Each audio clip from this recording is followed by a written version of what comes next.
Nous écoutons maintenant Madame la députée Le Pen. Bien, Monsieur Barroso a laissé une Union européenne sans projet, un continent européen à la dérive dans un état déplorable.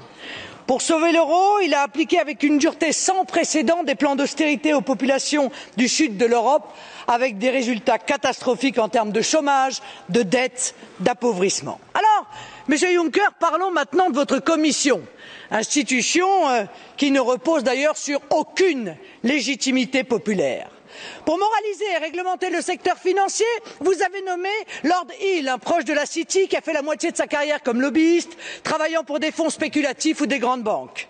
Pour gérer la question de l'euro et du dialogue social, Valdis Dombrovskis, un ancien Premier ministre letton qui a mené le plus grave plan d'austérité dans son pays, ayant abouti à un exode massif de sa population.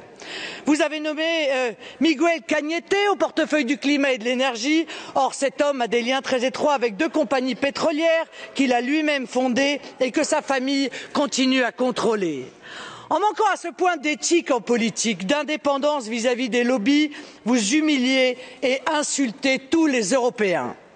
La feuille de route de votre nouvelle Commission est terrifiante. Des accords de libre-échange total d'un genre nouveau sont prévus avec le Canada et les États-Unis. La concurrence avec la très puissante agriculture américaine risque de mettre nos agriculteurs à genoux. Les survivants devront adopter une approche encore plus productiviste au détriment de la qualité des produits et du respect de la nature.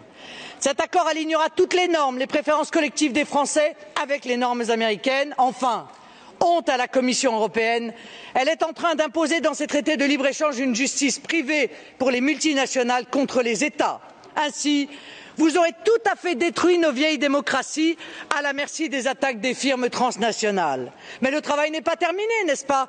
Il vous faut démanteler un peu plus les services publics. Ils devront être concurrentiels et concurrencer ou disparaître. C'est le rôle du traité TISA que la Commission négocie en ce moment. Ces traités consacreront malheureusement la prise de pouvoir des multinationales sur la démocratie en Europe. Enfin, votre programme de prêt bancaire de 300 milliards d'euros aura un effet indigent sur l'économie, puisqu'une fois de plus, il n'agira qu'indirectement sur l'économie réelle et l'emploi. Que dire enfin, et pour conclure, de votre volonté de faire entrer la Turquie dans l'Union européenne? Oh, quel visionnaire vous faites, Monsieur Juncker! Les habitants de Kobané en sont époustouflés. Monsieur Juncker, nous voterons contre votre Commission. Car contrairement à l'adage français, avec vous, le pire est toujours sûr.